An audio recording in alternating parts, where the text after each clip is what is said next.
Saya mau ucapkan selamat pagi, shalom Bapak Ibu Saudara sekalian, shalom. Sekali lagi shalom. Haleluya. Kita akan mulai ibadah kita pada pagi hari ini. Mari kita bangkit berdiri bersama-sama. Mari kita bangkit berdiri bersama-sama. Boleh pandang kanan kiri Bapak Ibu. Mari ucapkan sesuatu yang memberkati. Katakan shalom, selamat pagi.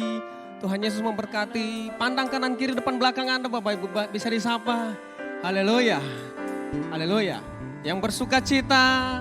Yang bersuka cita mau bersorak-sorak, mari kita beri tepuk tangan yang meriah untuk Allah kita.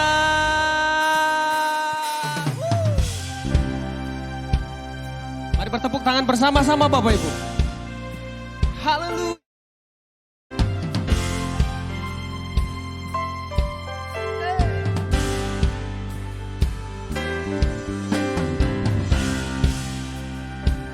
Mari terus bertepuk tangan untuk Allah kita. Kiranya sukacita dari surga turun atas tempat ini. Haleluya.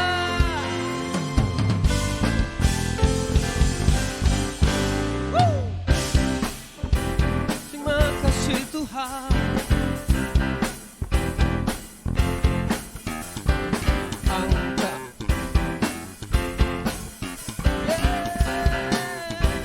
Mari nyanyikan bersama-sama.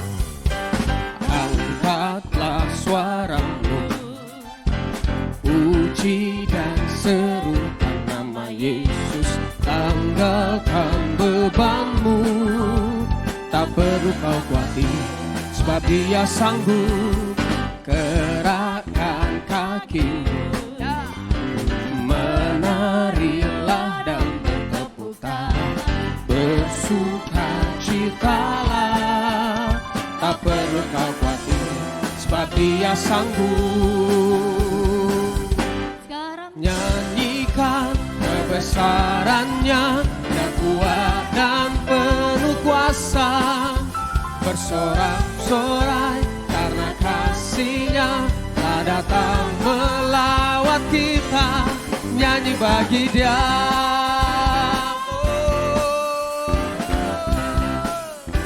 Bersama-sama dari awal kita nyanyikan. Angkatlah suaramu, puji dan serukan nama Yesus. Tanggalkan bebanmu, tak perlu kau khawatir, sebab Dia sanggup. Gerakan kaki, amin.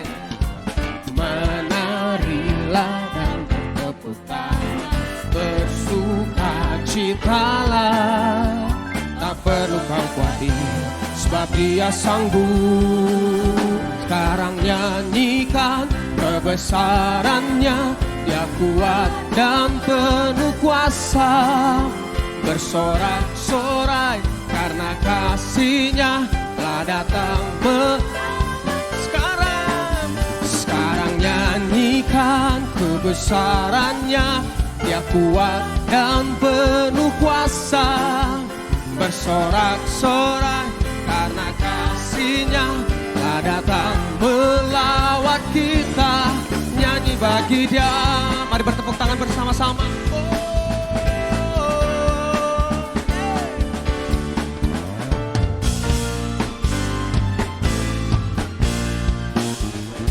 Makasih Tuhan.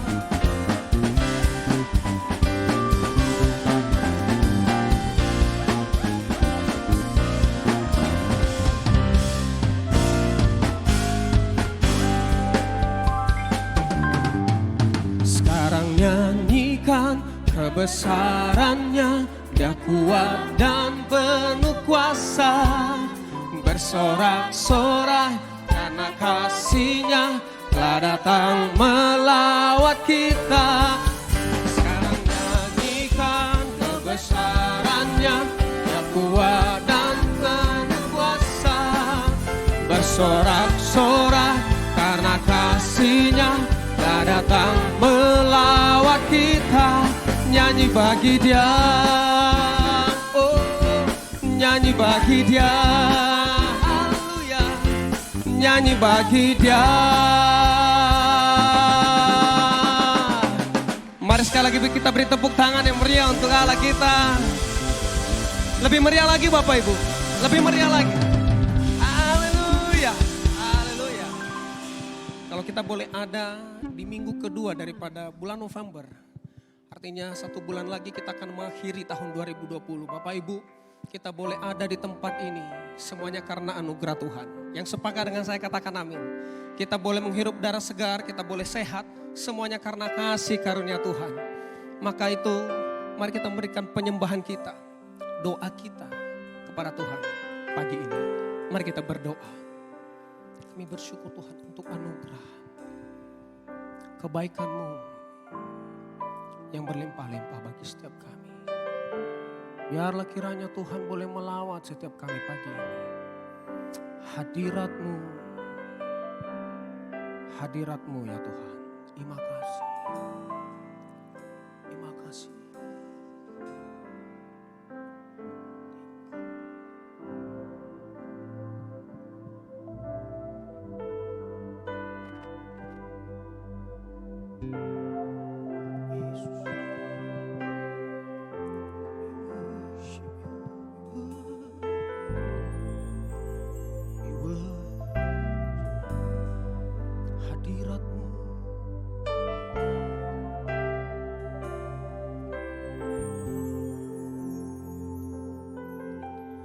Masuk hadirat-Mu Tuhan dengan korban pujian. Masuk hadirat-Mu Tuhan, berhiaskan kekudusan.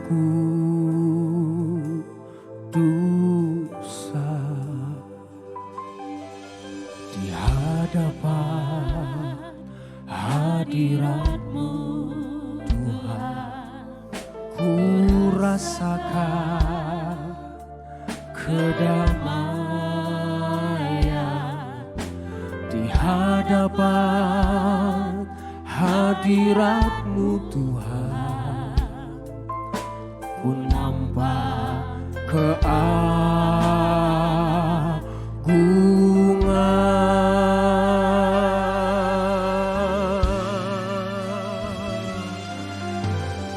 Yesus,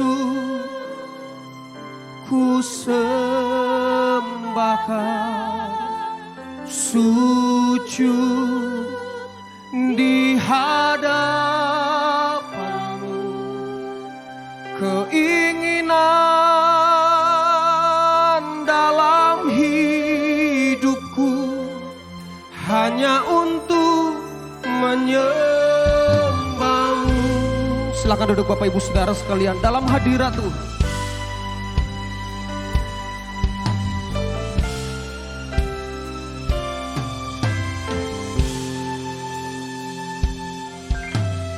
Masuk hadirat-Mu Tuhan, amin, dengan korban pujian. Masuk hadirat-Mu Tuhan, berhiaskan kekudusan.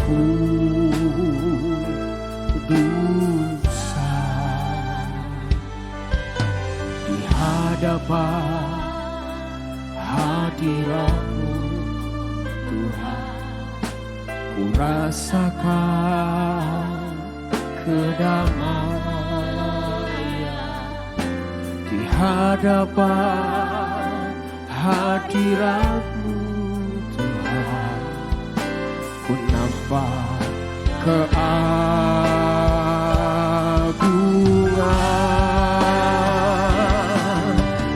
Yesus, ku sembahkan, sujud di hadapan. Keinginan dalam hidupku hanya untuk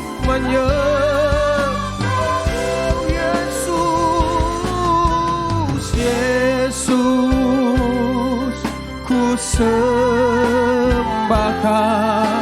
sujud di hadapan-Mu. Keinginan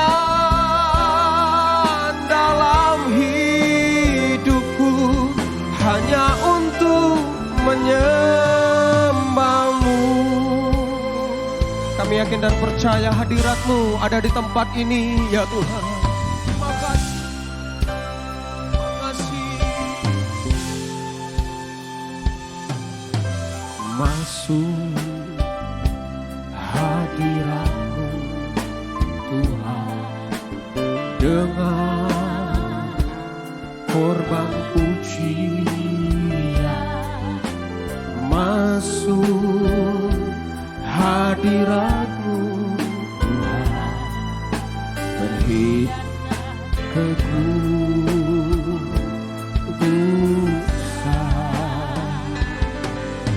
di hadapan hadirat-Mu Tuhan, ku rasakan kedamaian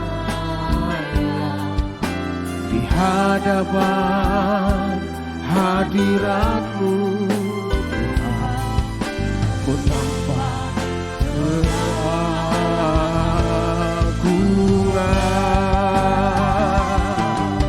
Yesus, ku sembahkan, sujud di hadapan-Mu. Keinginan dalam hidupku hanya untuk lebih lagi. Oh Yesus, ku sembahkan, sujud di hadapan-Mu. Keinginan dalam hidupku hanya untuk lebih lagi. Yesus, Yesus, ku sembahkan, sujud di hadapan-Mu. Keinginan dalam hidupku hanya untuk Mari kita angkat kedua belah tangan kita dengan segenap hati, katakan Yesus. Ku sembahkan, sujud Di hadapan-Mu. Keinginan dalam hidupku hanya untuk Mari sembah Tuhan. Ora mata kaya rala ya sanda ya naralaba. Hi naraba kata kaya rala.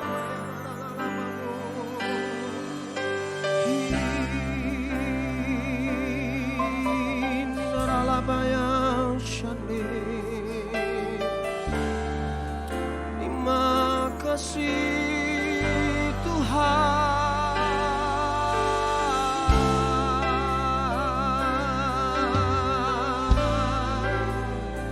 Kami bawa korban syukur kami pagi ini ya Tuhan. Kami bawa doa-doa kami pagi ini ya Tuhan.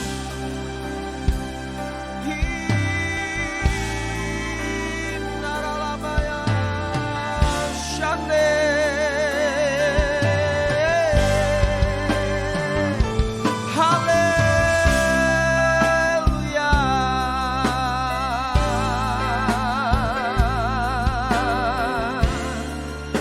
Hadirat-Mu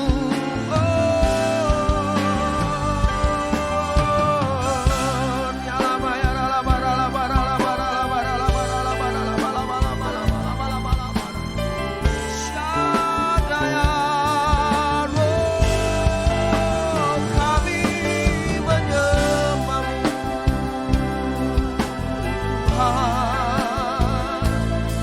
Yesus, Yesus. Hadirat-Mu memberikan kekuatan bagi setiap kami yang lemah pagi ini ya Tuhan. Haleluya,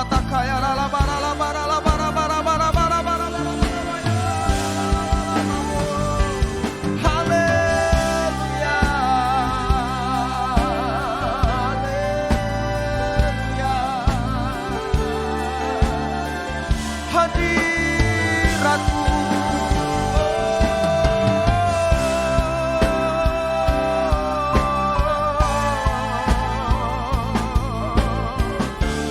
kami merasakan hadirat-Mu, oh ya Tuhan. Oh naralabataka ya ralabaraba ya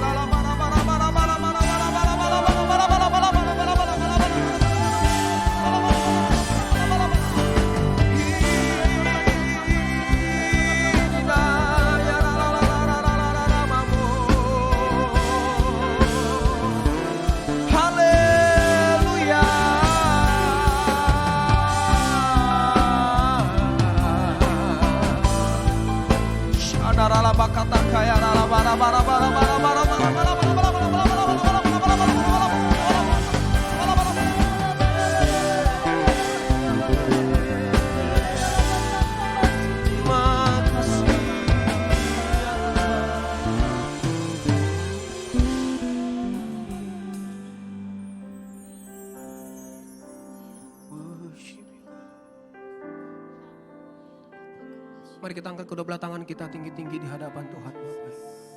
Mengangkat tangan artinya kita berserah penuh di hadapan Tuhan. Oh rabataka ya ralabaya syanana naralabakataka ya naralabataka ya naralabanalama. Biarlah kiranya pagi ini setiap kami yang datang dengan sakit penyakit kami pulang dari tempat ini kami disembuhkan dalam nama Yesus. Kami yang susah Tuhan hiburkan, hadirat-Mu ada di tempat ini. Melawat setiap kami, melawat setiap umat-Mu ya Tuhan. Oh rabakataka ya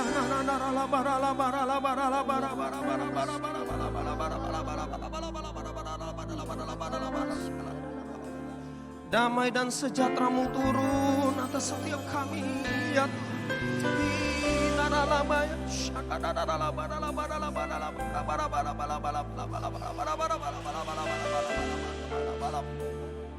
Kami menikmati Yesus.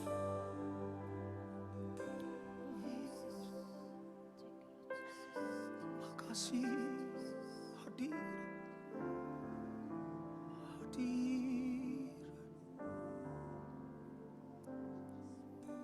Yesus, ku sembah Kau, sujud di hadapan-Mu, keinginan dalam hidupku hanya untuk mari lebih lagi Yesus, Yesus, ku sembah Kau, sujud di hadapan-Mu, keinginan dalam hidupku hanya untuk menyembah-Mu. Yesus, Yesus, ku sembah Kau, sujud di hadapan-Mu, keinginan dalam hidupku hanya untuk menyembah.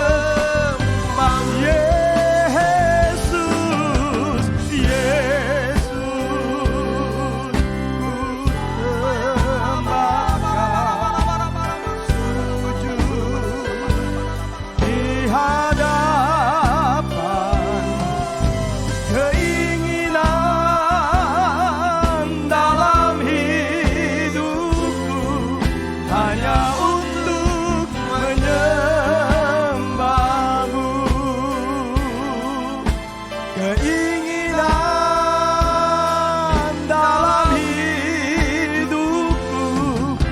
hanya untuk menyembahmu.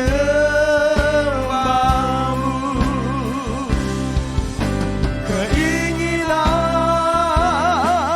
dalam hidupku hanya untuk menyembahmu.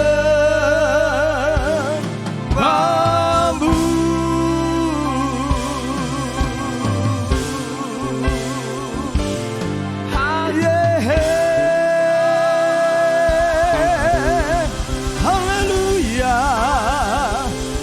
Glory, glory, glory, glory. Hallelujah. Namanya namase. Hallelujah. Hallelujah.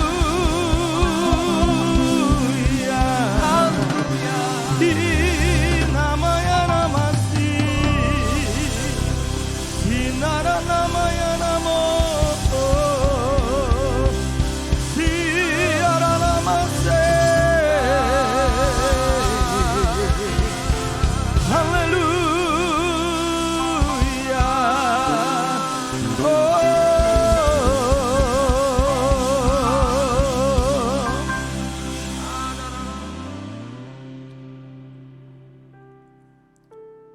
Ada di dalam hadirat-Mu itu kerinduan hati kami. Sebab di hadirat-Mu kami dipuaskan. Mengalami perjumpaan dengan Tuhan. Boleh memandang-Mu Tuhan. Amin, amin. Sungguh itu yang kami rindukan.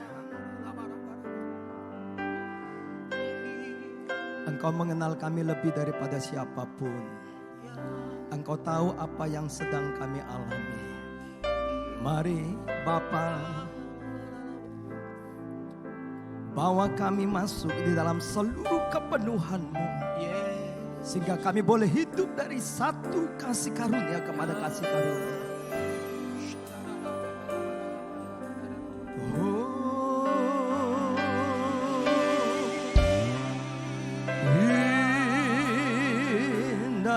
Sandi Hinamaya namo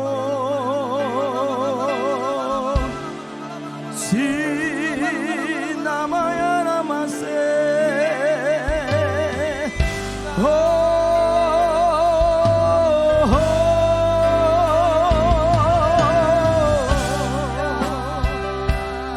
Yara namasi.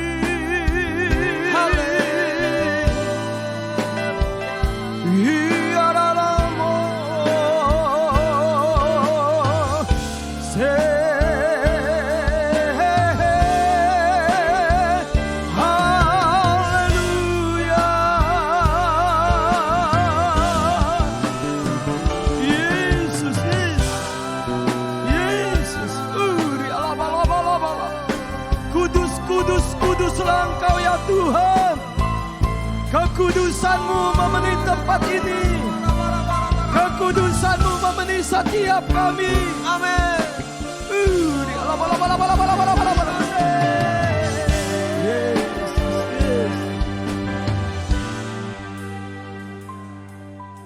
Yesus. Kalau kami mau duduk diam, kami rindu akan suara kebenaran-Mu Tuhan. Berbicaralah ya Allah, Roh Kudus urapi kami. Karena pengurapan-Mu yang menolong kami mengerti firman-Mu. Pengurapan-Mu yang menolong kami untuk hidup tinggal berjalan dalam firman-Mu. Terpujilah Engkau Tuhan, ini doa kami. Dalam nama Yesus. Amin. Shalom. Gimana kabar Bapak Ibu semuanya? Puji Tuhan. Doa setiap kita hamba-hamba Tuhan, semuanya kita dalam keadaan baik, sehat-sehat semuanya. Nah, mari kita buka Alkitab kita. Kita akan belajar bersama-sama dari Roma pasal yang ke-10 ayat yang ke-3. Tema kita hari ini adalah mengenal kebenaran.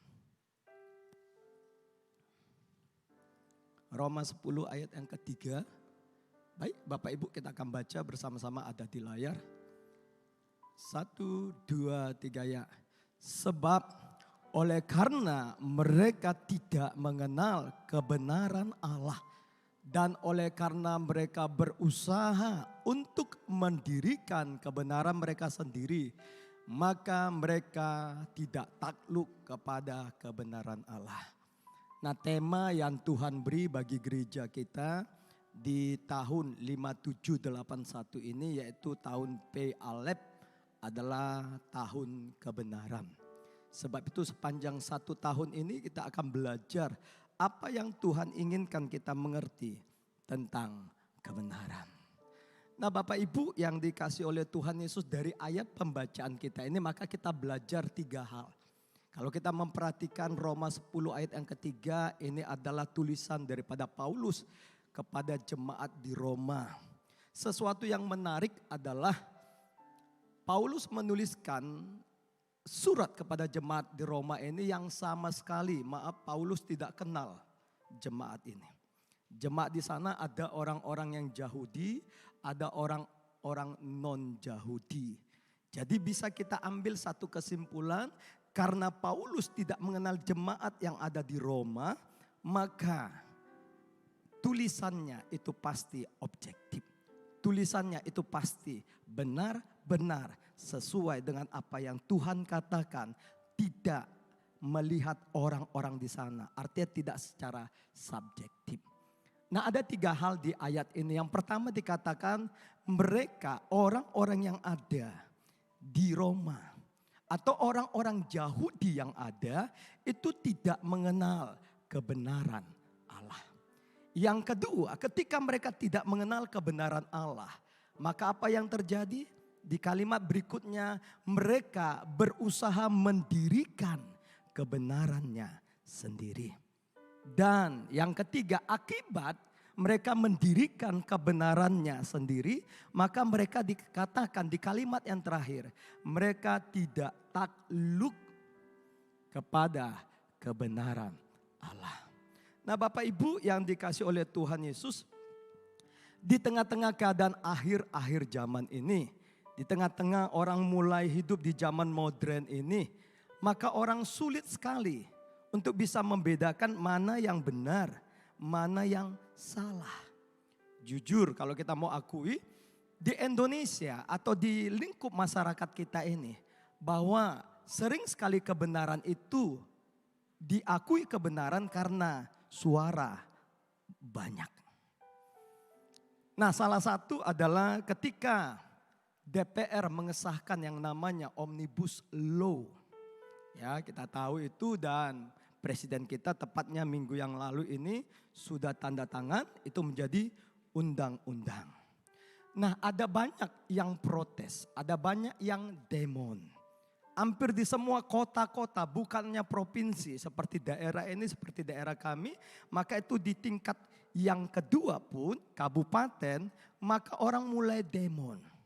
Rame-rame dan arahnya yang kita lihat disiarkan, kebanyakan arahnya ke anarkis.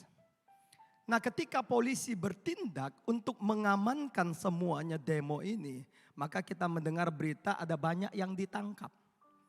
Pada waktu ditangkap lalu ditanya ke begini, ya, di salah satu provinsi yaitu Jawa Tengah, maka gubernurnya tanya ketika ini di kantor polisi ini dikumpulkan, anak-anaknya masih remaja. Kamu sekolah mana? STM. Banyak yang masih tingkat-tingkat, ada yang SMP lagi. Lalu ditanya begini, kenapa kamu ikut demon? Nah, mereka jawab, diajak, Pak. Nah, apa yang kamu demonkan? Enggak tahu, Pak. Kamu mengerti enggak Omnibus Law itu apa? Enggak, Pak. Pernah kamu baca? Tidak, Pak. Nah, bayangkan kenapa orang begitu banyak demon dan bisa dipastikan bahwa yang demon itu belum tentu membaca Omnibus Law. Nah, kenapa bisa mereka protes? Karena ada sebagian orang yang memiliki satu opini dan menggiringnya, dan yang paling berjasa di sana adalah medsos. Hati-hati dengan medsos. Medsos bisa kita pergunakan untuk yang baik, tapi medsos bisa juga kita pergunakan untuk yang jahat. Nah, oleh medsos ini maka digiring opini orang-orang tertentu itu masuk dan membakar orang. Sehingga kebenaran yang mereka sebutkan itu bukanlah kebenaran yang sesungguhnya. Nah, dalam bahasa aslinya kebenaran itu dalam bahasa Ibrani hemet. Bahasa Yunaninya aletheia, artinya adalah kesesuaian terhadap fakta. Saya ulangi, arti kebenaran itu adalah kesesuaian terhadap fakta. Saudara bisa bayangkan, dibaca saja tidak. Bagaimana orang bisa melakukan sesuatu yang mereka tidak tahu. Padahal kebenaran adalah harus sesuai terhadap fakta. Itu tentang Omnibus Law. Sekarang kita masuk yang hari-hari ini udah hampir 1 tahun ya, dari bulan 3. Masalah COVID. Hamba-hamba Tuhan, para pendeta wajib mengedukasi jemaat tentang COVID.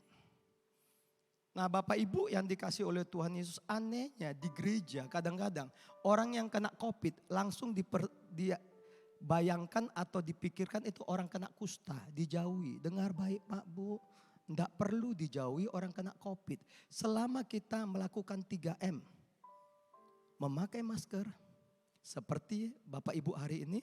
Yang kedua, mencuci tangan seperti yang ada di depan sana. Yang ketiga, seperti jarak yang sekarang ini, menjaga jarak. Saudara tak perlu takut kena COVID. Kalaupun kena COVID, yang pertama jangan takut. Kasih tahu rekannya jangan takut. Bilangnya aja udah takut. Iya. Saya mengedukasi dari bulan 4 di tempat saya. Saya edukasi terus, edukasi. Dan saya baca dari Kemenkes. Itu bulan Juni dikeluarkan. Lebih dari 700 sekian halaman. Nah, sayangnya banyak hamba-hamba Tuhan, banyak para pelayan, tidak mempelajarinya, tapi memberitahu orang lain yang salah tentang COVID. Ya, baru-baru ini ada dokter ya dari Eropa, kumpulannya berkata bahwa COVID itu hoax. Itu hanya seperti flu biasa. Nah, walaupun itu langsung dibantah dengan kumpulan dokter-dokter yang lain. Mereka mengatakan sederhana saja. Kalau itu hoax, kenapa di negara kalian banyak yang meninggal karena COVID? Langsung stop. Sekali lagi Bapak Ibu, mari. Kita perlu tahu fakta. Kita perlu tahu kebenarannya. Supaya apa? Jangan sampai seperti ayat ini. Mereka tidak mengenal kebenaran. Saudara bisa bayangkan kalau kita hidup tidak mengenal kebenaran. Bagaimana kita bisa hidup berkata kita hidup di dalam Tuhan.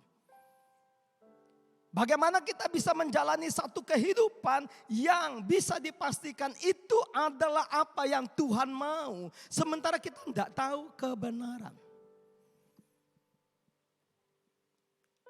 Sekali lagi untuk COVID jangan takut. Karena ketika Bapak Ibu takut maka imun Bapak Ibu turun. Yang kedua edukasinya jangan pernah terlambat. Salah satu gembala di tempat penggembalaan saya di daerah Labuan Batu sana tidak diberitahu dengan kita tapi langsung ke pusat diberitahu. Sayangnya terlambat dan tidak tertolong, meninggal. Apalagi kita yang berusia 40 tahun ke atas yang punya sakit bawaan. Nah, mari kita deteksi lebih dini. Kan gampang, saudara bisa baca ya. Yang pertama, kalau kita penciuman kita itu tidak bisa lagi mencium dengan baik. Itu salah satu ciri. Ya, saudara nggak perlu ngambil yang wangi-wangian, nggak perlu. Kalau penciuman itu sudah tidak terlalu dapat lagi kita dapatkan baunya, itu ciri. Apalagi lidah kita tidak bisa membedakan rasa. Kalau demam kadang-kadang Pak Bu agak relatif. Demam kita yang normal itu 37 masih normal. Kadang orang 37 udah ketakutan.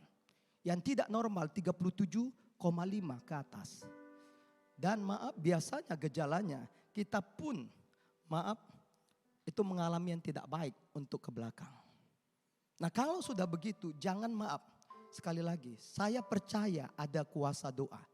Tapi saudara jangan di rumah terus, dalam nama Yesus, kutengking. Cepat saja langsung. Ya, saudara datang ke rumah sakit, periksakan. Atau di Kemenkes sekarang kan ada banyak diadakan swab gratis. Di puskesmas, langsung swab. Kalau positif, ayo. Pemerintah sekarang menganjurkan isolasi mandiri. Sebab apa, rumah sakit pun itu berjubel penuh. Isolasi mandiri, ayo. Yang penting jangan keluar. Berapa lama? 13 hari, 14 hari. Pastikan. Nah, sekarang kan ada perkembangannya. Dari Kemenkes, kalau kita isolasi 13-14 hari, itu bisa dipastikan sehat. Ada banyak perubahan-perubahan yang kita anak-anak Tuhan, yang kita hamba-hamba Tuhan terus upgrade. Nah, kembali kepada ayat ini. Kalau kita berbicara, mereka tidak mengenal kebenaran. Pertanyaan yang pertama, ayo, apa itu kebenaran?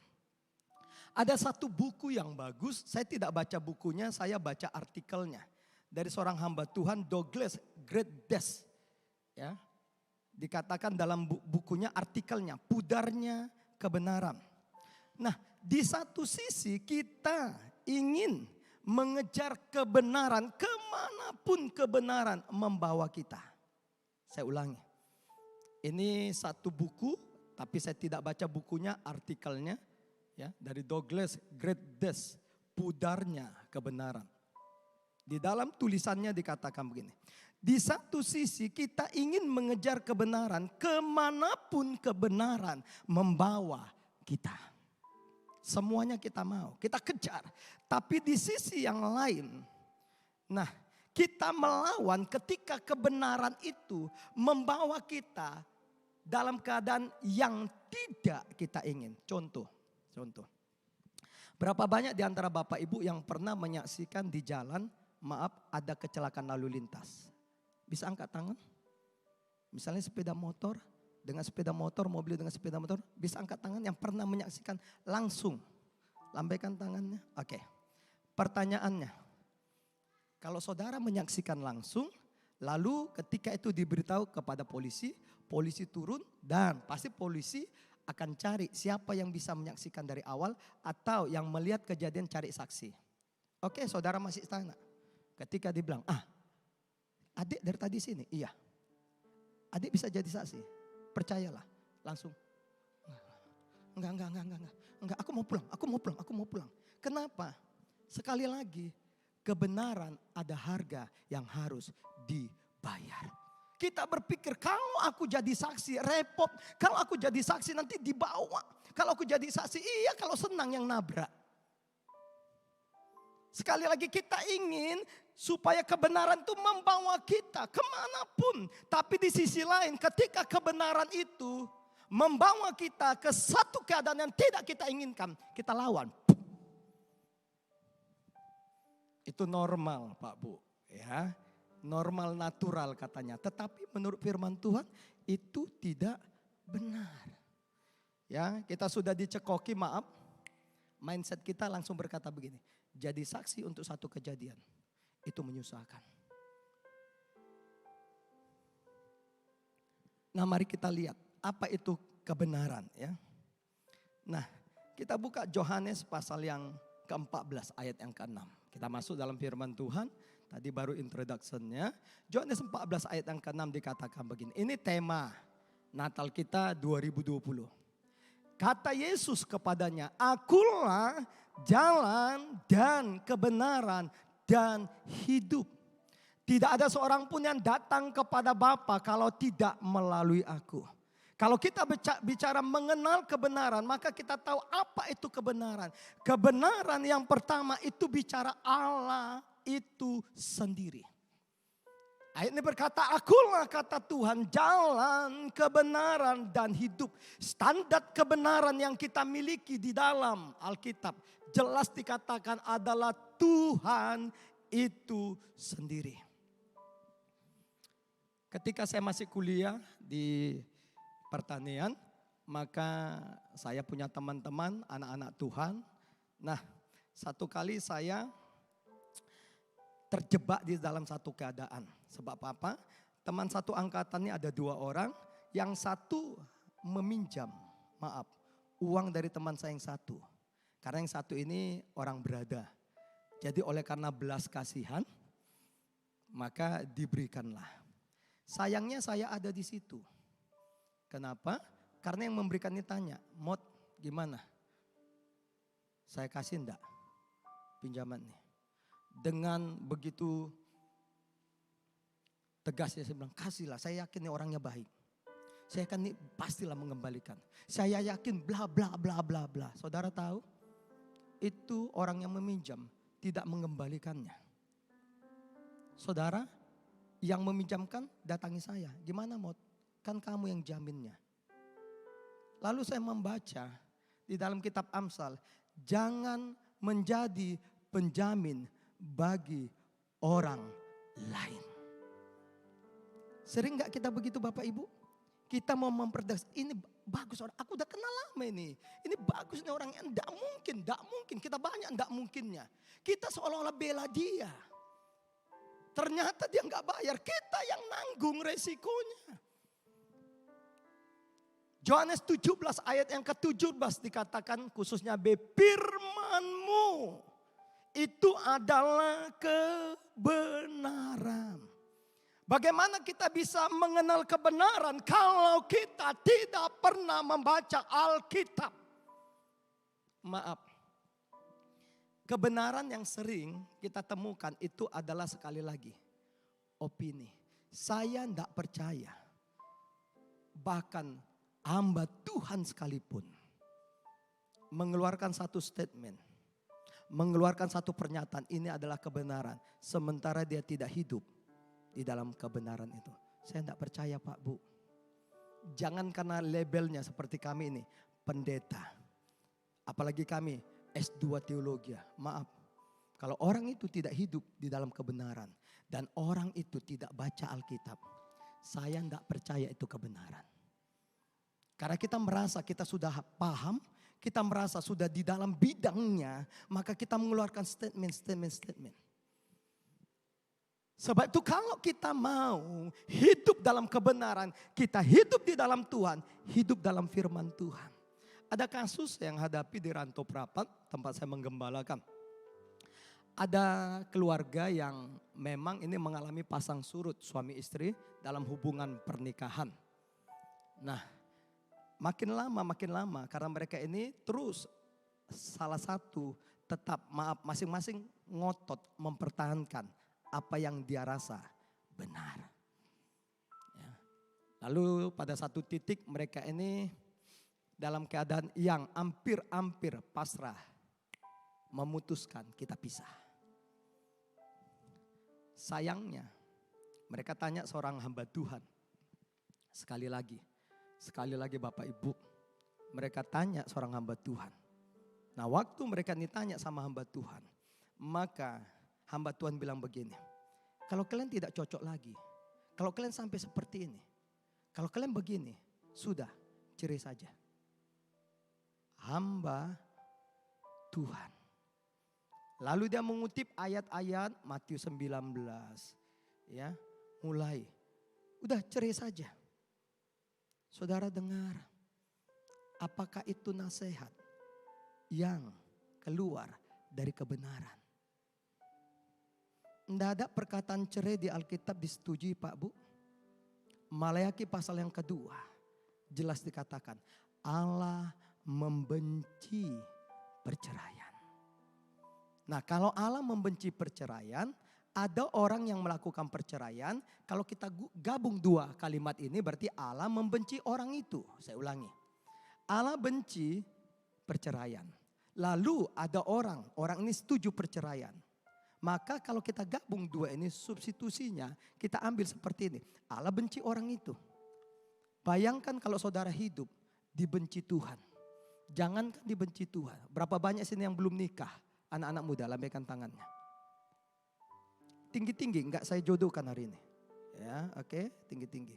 Bayangkan dek kalau kamu dibenci papa mamamu. Kamu tinggal di rumah itu. Gimana hidupmu? Tenang. Haleluya.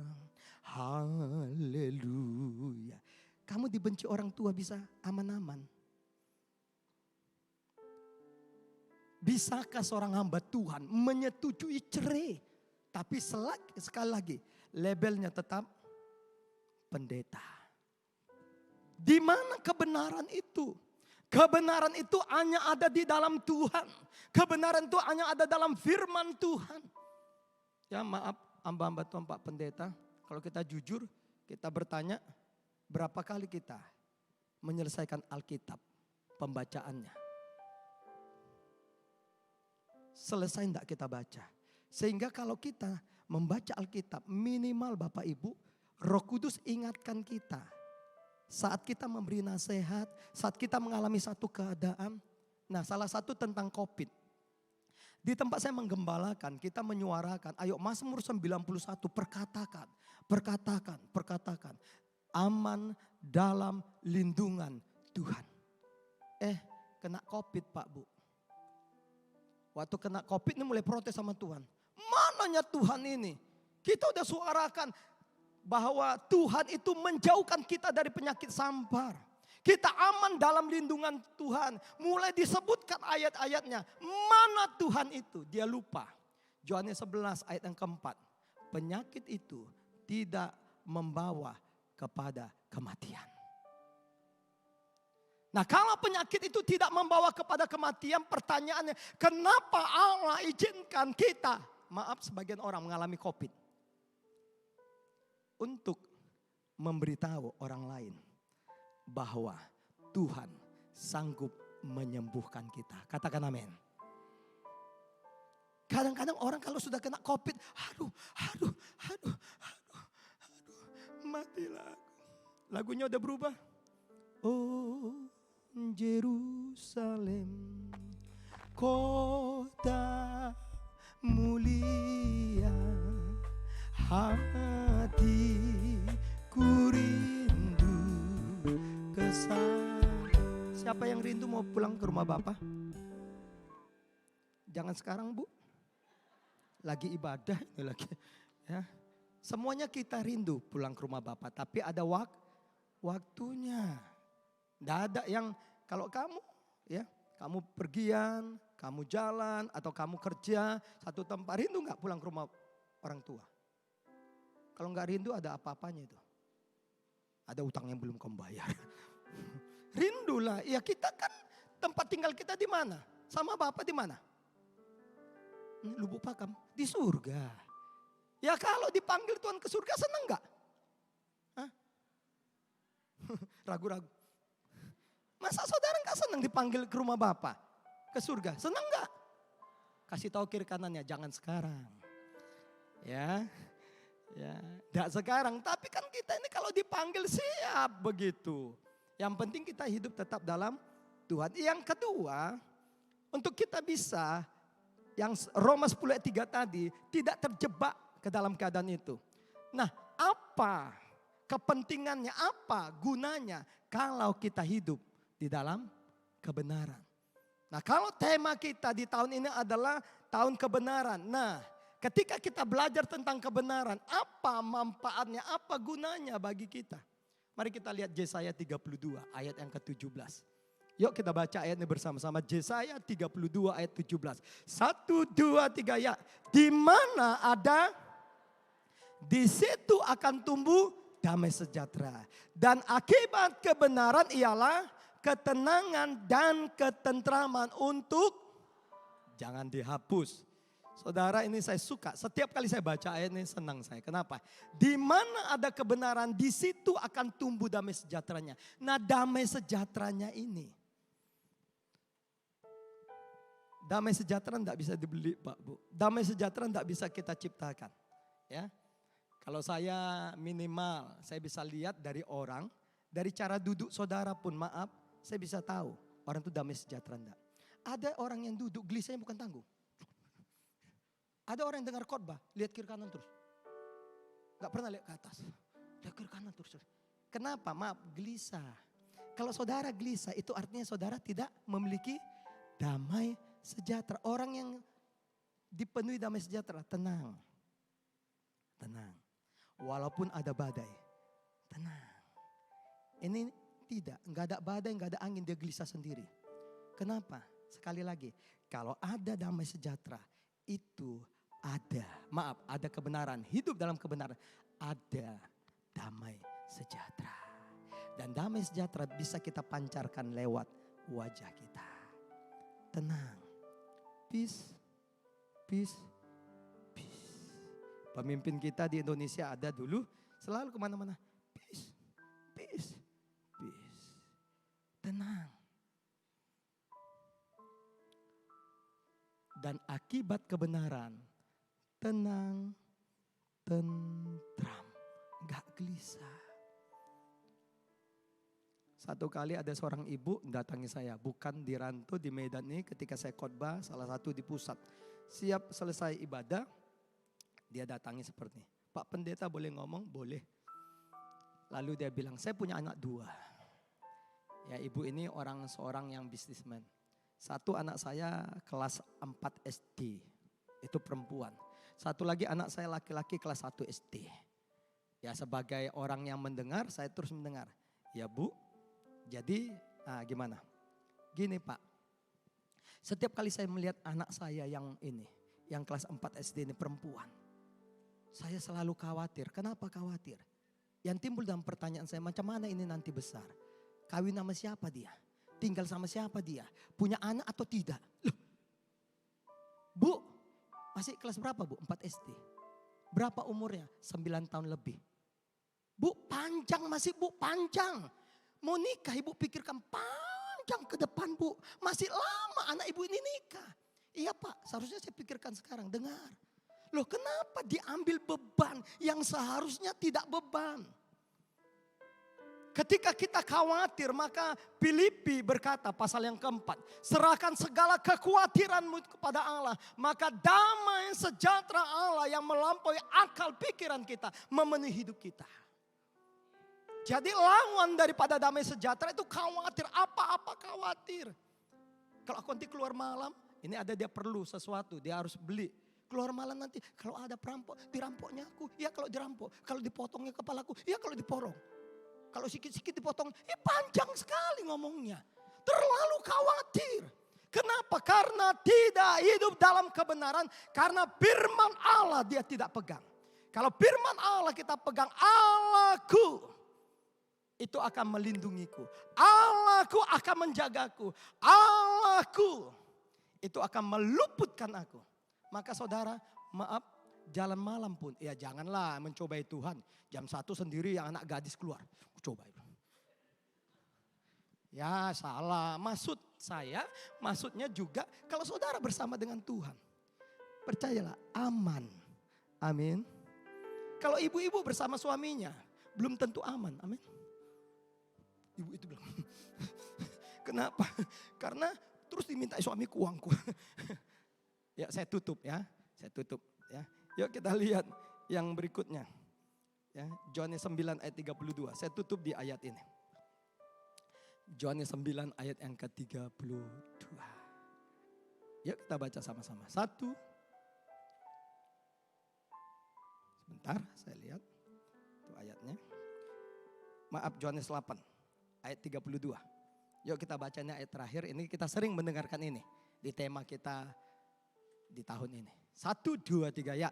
Dan kamu akan mengetahui dan kebenaran itu akan namanya merdeka. Kalau orang merdeka itu lepas dari perhambaan, lepas dari rasa tertuduh, lepas dari kungkungan, lepas. Makanya orang kalau udah lepas begitu merdeka. Nah seperti itu.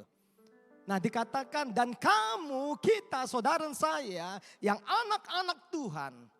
Ketika kita mengetahui kebenaran, dengar, kebenaran itu pasti memerdekakan saudara. Jadi mari sekali lagi, ya. Di mana kebenaran itu? Di dalam Tuhan. Ketika saudara hidup dalam Tuhan, dengar, maka Tuhan akan melepaskan saudara, memerdekakan saudara dari rasa khawatir, dari rasa takut, dari rasa cemas. Ketika kita hidup dalam firman Tuhan, dengar, firman itu yang memerdekakan setiap kita. Dan saya tutup dengan statement ini. Dengar baik Bapak Ibu. Saya beritahukan ini kepada hamba-hamba Tuhan, kepada para pelayan, kepada jemaat. Dengar. Allah itu berjalan. Allah hanya melakukan sesuatu. Dan Allah hanya berpihak kepada firman Tuhan. Saya ulangi. Ya. Allah berjalan. Allah melakukan sesuatu. Allah berpihak hanya kepada firman-Nya. Artinya apa? Dengar. Hamba Tuhan sekalipun kita. Para pelayan sekalipun kita yang ada di mimbar seperti ini. Anak Tuhan sekalipun kita, kalau kita tidak hidup dalam firman, dengar, engkau tidak dibela Tuhan. Jangan pakai garansi hamba Tuhan ini. Anak Tuhan. WL yang paling dipakai di gereja kami. Pemusik yang kalau main sampai lebih tutsnya. Dengar, Allah hanya bertindak. Allah hanya berjalan di atas firman-Nya. Kalau kita hidup di luar firman, dengar, saudara tidak dibela Tuhan.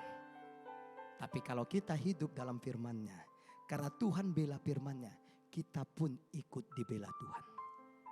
Amin. Pegang baik Pak Bu. Sehingga di tahun kebenaran ini begitu pentingnya kita hidup di dalam kebenaran.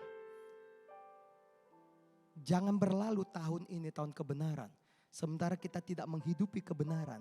Kita berharap Tuhan bela kita. Kita berkata, Tuhan usahaku, usahaku, usahaku. Berkati Tuhan. Kalau kita tidak dalam kebenaran, itu tidak diberkati Tuhan. Amin. Berapa banyak saudara yang mau hidup dalam kebenaran? Lambaikan tangannya. Yang melambaikan tangannya, kita pakai berdiri.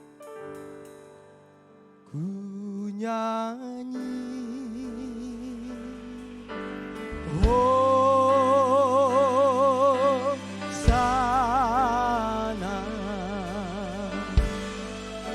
Ku sembah Tuhan, ku sembahkan, ku kasihi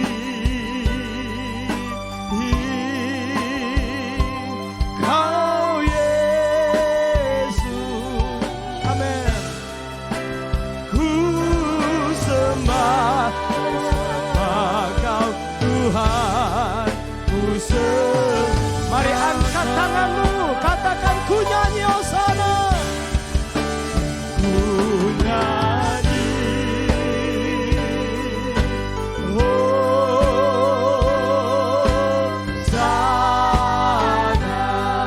Ku sembah Kau Tuhan. Amin. Sembahkan, oh ku kasihi Kau Yesus, ku sembah Kau Tuhan, ku sembahkan. Izinkan setiap kami boleh mengenal kebenaran dan menghidupi kebenaran itu dalam hidup kami. Sehingga setiap langkah-langkah kami itu adalah dalam pimpinan Tuhan. Dan Engkau membela hidup kami. Meteraikan firman ini Tuhan. Sehingga waktu kami mengenal kebenaran, tidak satu pun kami membangun kebenaran kami sendiri. Sehingga kami tidak takluk, tidak taat pada kebenaran Allah. Berkati apa menjadi pergumulan setiap umat-Mu Tuhan. Terima kasih Bapa. Kalau kami akan berpisah dari tempat ini, kami rindu berkat Tuhan dicurahkan atas kami. Mari kita angkat kedua belah tangan kita. Kita arahkan hati dan pikiran kita kepada Bapa surga. Pulanglah dan bawalah berkat anugerah yang sempurna Di dalam nama Bapa, Anak, dan Roh Kudus, yaitu dalam nama Yesus. Hari ini sampai Maranatha, Tuhan datang kali kedua membawa kita ke awan-awan permai. Mari yang percaya sama-sama katakan amin. Tuhan Yesus berkati.